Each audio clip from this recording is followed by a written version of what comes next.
Menteri putus-putus signalnya. Maaf. Iya, maaf Pak, putus. Iya, izin Pak Menteri, siap. Iya. Apa kabar? Iya Pak Bupati. Alhamdulillah. Baik. Iya, siap. Alhamdulillah baik.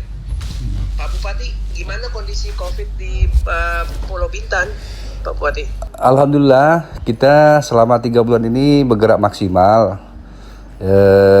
Posisi pada hari ini kita seminggu yang lalu sudah dinyatakan zona hijau, Pak Menteri. Betul. Sudah dinyatakan ya, zona. laporannya kemarin. Ya, alhamdulillah semua stakeholder, termasuk juga pelaku pariwisata kita, ini sangat profesional. Mereka juga terus melakukan protokol kesehatan untuk di Bintan, sangat luar biasa, Pak Menteri. Ya. Lalu perkiraan Pak Bupati, restoran dan lain sebagainya gitu bisa dibuka lagi kapan? Kegiatan usaha yang berkaitan dengan pariwisata itu, Pak Bupati. Jadi gini Pak Menteri, kalau kawasan Lagoy itu kan eksklusif mereka ya. Betul. Mereka memiliki kawasan tersendiri yang jauh dari pemukiman. Ya. Saya pikir untuk geliat ekonomi khususnya di bidang pariwisata, khususnya Bintan ya, kita sangat bergantung dengan kawasan Lagoy. Menurut saya bulan Juni ini sudah boleh memungkinkan untuk kita buka pelan-pelan Pak Menteri. Tapi gitu ya. Dengan catatan pegawai dari hotel, restoran yang ada di kawasan tersebut untuk sementara di awal ini kita minta mereka bertempat tinggal di dalam saja, nggak usah keluar masuk dulu. Ya, itu mungkin salah satu antisipasi kita agar ya artinya kekhawatiran itu bisa mereda. Sejauh ini saya yakin kalau untuk kawasan Lagoy karena mereka profesional kok Pak Menteri. Kalau Lagoy, gitu ya. Iya. Kalau ini Pak Bupati, kalau kita juga siapkan prosedur protokol untuk para pendatangnya gitu ya, para wisatawan dan lain sebagainya gitu, gimana Pak Bupati? Saya pikir gini, karena kita ini kebanyakan kan masuknya dari Singapura nih. Sebenarnya secara tidak langsung kita sudah terbantu protokol kesehatan di Singapura. Oke. Sebagian besar nih turis-turis kita kan memang mereka via Singapura semua ini yang ke Bintan. Artinya kita sudah sangat terbantu dengan protokol kesehatan yang dilakukan oleh Singapura sendiri sebelum masuk ke Bintan. Karena pintu masuknya kan sekarang kita melalui Singapura nih, laut langsung ferry. Saya pikir cukup menunjukkan surat dari Singapura ini sudah cukup lah Pak Menteri, nggak perlu sampai terlampau ribet. Mereka kan sangat bagus ya. Karena saya juga mau bicara dengan Menteri Perdagangan, Menteri Chang Chung Sing juga yang membawa pariwisata. Siap. Saya mau bahas sama beliau juga bagaimana ini border dengan kitanya. Baik, karena kan orang Singapura juga pasti pengen liburan juga. Dan kebetulan juga besok saya mau lapor ke Pak Presiden juga tentang kondisi tempat-tempat pariwisata yang sedang dalam kondisi seperti ini mau bagaimana dalam waktu dekat ini rencananya. Karena kan perekonomian harus jalan juga ya Pak Bupati ya, nggak bisa begini terus ya. Waduh, penting. Penting Pak Menteri. Kami PAD kami 60% dari Lagoy Pak Menteri. Iya. 60%. Aduh, saya bilang hanya gini mungkin Pak Menteri, hanya baru bisa mungkin awal ini kita di kawasan Lagoynya. Kalau kawasan destinasi lainnya sambil menunggu perubahan di awal Juni lah Pak Menteri. Karena kita kan punya destinasi banyak di Bintan. Hanya yang memungkinkan untuk pertama ini kayaknya Lagoy dulu kayaknya. Iya. Cuman pertanyaannya begini Pak Bupati, kalau misalnya visitornya dari Jakarta bagaimana? Kalau visitornya dari Jakarta, saya pikir ya kita tetap siapkan pintu masuknya juga. Berarti kan bandara Tanjung Pinang. Saya pikir cukup kita menjalankan protokol kesehatannya cukup lah Pak Menteri. Nggak usah terlampau ribet, insya Allah. Karena juga begini, orang-orang di Jakarta ini kan juga pengen liburan dan bingung mau liburan kemana ya kan Pak? Iya. Nah, dan mereka ini udah hampir gila kayaknya di rumah ini orang-orang yang punya. Saya perhatikan gitu ya. Saya pun udah nggak lihat Jakarta 3 bulan Pak Menteri. Nah, itu dia. Nah, maksudnya kan ada beberapa alternatif ya kan. Baik. Dan memang kan dalam rencana saya Pak Bupati sekalian cerita. Siap. Kemarin kan sebelum saya menjadi menteri kan sudah ditentukan 5 DSP itu kan 5 destinasi super prioritas dan 10 destinasi itu. Dalam laporan saya ke Pak Presiden setelah 3-4 bulan saya menjabat, saya menyampaikan begini ke Pak Presiden, Pak, menurut saya Pak, the lowest hanging fruit yang available itu menurut saya hari ini itu Bintan Bapak, bukan yang lain. Gitu saya sampaikan.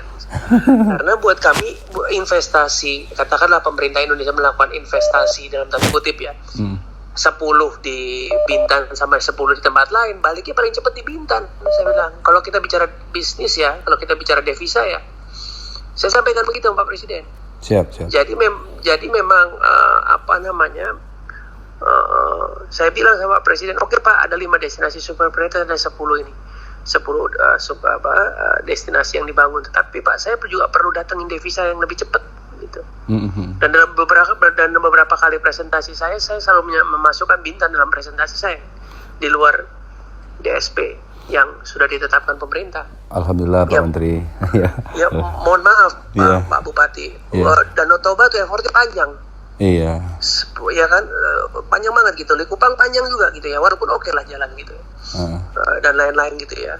Morotai lah, apalagi segala macam. Tapi kalau Bintan itu tinggal disenggol jadi barang gitu, menurut saya gitu ya istilahnya ya. Karena memang posisi kita strategis banget Pak Menteri. Karena berseberangan dengan Singapura itu mungkin nilai plusnya ya. Dan itu Ibu Menlu sangat mendukung sekali setiap saya bicara soal Bintan. Nggak tahu kenapa.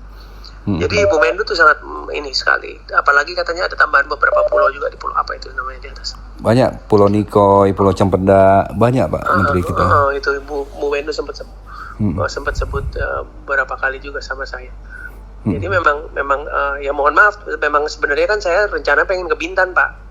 Awal-awal tahun ini pengen betul ke Lagoy itu, pengen lihat bagaimana dan pulau-pulau di depan itu, cuman ya kondisinya kayak begini, jadi belum sempat ke tempat Pak Bupati. Saya tunggu khusus untuk Pak Menteri. Apalagi gini Pak Menteri, bandara yang dibangun oleh swasta itu targetnya kan 2021 sudah mulai bisa dioperasionalkan kalau tak ada kendala nih. Itu direct langsung loh dari negara luar kan ke kita, nggak perlu Singapura lagi. Itu juga luar biasa. Luar biasa. Itu luar biasa sekali Pak Menteri. Insya Allah lah. Dan banyak Pak investor dari luar yang ketemu saya itu tertarik sama Bintan. Alhamdulillah. Bintan ini Mas, luar biasa gitu. Cuman ya gara-gara COVID ini saya belum bisa kesana, belum sempat bisa ngobrol sama Pak Bupati, mohon maaf. Tapi as soon as ini selesai sih saya pasti ke tempat Pak Bupati. Sama pengen lihat juga nih kesiapan ini. Insya Allah saya pengen cek juga ini kesiapan ini Pak Bupati. Siap. Yang kawasan Lagoy. Kita memang dari sisi budaya yang kurang Pak Menteri. Itu kita akui, kita tidak sehebat dan sekuat di Bali, Jogja. Tapi kita mungkin punya posisi pada hari ini, kita jadikan sebagai destinasi spot tourism kita Pak Menteri. Jadi agenda spot tourism kita ini kan rata-rata setiap agenda kita buat itu hampir minimal 60 negara hadir. Itu memang terbanyak mungkin kalau event yang dibuat di Indonesia ya, yang diikuti oleh sport tourism ya. Sport tourism kita. Jadi itu sangat luar biasa Pak Menteri. Itu kadang-kadang jumlah kamar kita kurang. Kalau pas kita event itu jumlah kamar sampai kurang loh Pak Menteri. Karena satu atlet dia bisa membawa satu teknisi, satu media dan satu keluarga. Rata-rata itu satu atlet itu hampir 5 orang. Kalau satu orang itu membelanjakan berapa US per hari, ditambah penginapan mereka, itu kami bisa hitung langsung pajaknya pada hari itu loh Pak Menteri untuk Bintan. Ya, jadi memang sport tourism itu memang jadi andalan kami lah pada hari ini. Selain mungkin ya ada terobosan lain. Itu kemarin kami bicara dengan kawasan Lagoy, mungkin Pak Menteri bisa bantu dorong nanti. Itu peminat mobil-mobil mewah yang di Singapura seperti Ferrari apa semua. Mereka itu kan tidak punya sirkuit di Singapura. Mereka tuh memanfaatkan jalur perbatasan Singapura Johor. Kemarin karena Lagoy ini kan kita memiliki kawasan 23.000 hektar. Kalau kita siapkan sirkuit, mereka meletakkan mobilnya di sana setiap hari Sabtu Minggu mereka, karena hobi ya, orang-orang yang berduit ini kan hobi. Itu luar biasa Pak Menteri. Karena saya kemarin bicara dengan teman-teman di Singapura, mereka perlu sirkuit, perlu tempat untuk mereka main. Nggak ada tempat mereka di Singapura itu. Kalau gitu gini aja Pak, mohon izin. Siap. Kan kita baru ada kedeputian baru namanya Deputi MICE, Events dan Produk Wisata. Siap. Waktu itu saya sempat bicara sama deputi yang baru. Saya bilang, saya pengen banyak event di Bintan.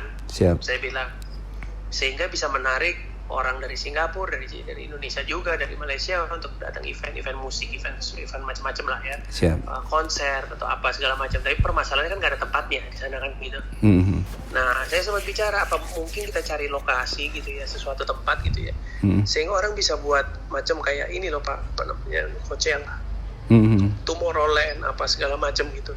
Tetapi juga bisa juga kita bikin multifungsi juga mungkin Pak, ada tracknya mungkin ya, jadi bisa multiguna gitu. Betul Pak Menteri. Multifunction. Betul. Coba nanti saya pelajari ya Pak. Siap Pak Menteri. Termasuk kemarin kita pernah coba 2 kali Pak Menteri Moon Run. Jadi kita maraton di tepi laut, tepi danau, tapi ada festival musiknya kemarin. Itu rame Pak Menteri. Iya pasti Pak, saya tahu Pak Bintan itu punya potensi, dan saya juga sudah bicara dengan ini apa, grupnya, saya kok tiba-tiba lupa namanya, yang punya restoran yang sering bikin acara-acara musik itu. Mereka udah mau saya ajak bikin acara di Bintan. Alhamdulillah, siap Pak Menteri. Mereka itu, jadi memang salah satu itu kan kita mesti, bukan selain keindahan alam dan tempat wisata, kita juga kan daya tarik kayak begitu perlu Pak, apalagi generasi zaman sekarang ini Pak, perlu daya tarik baru. Betul. Gitu Pak Bupati. Siap.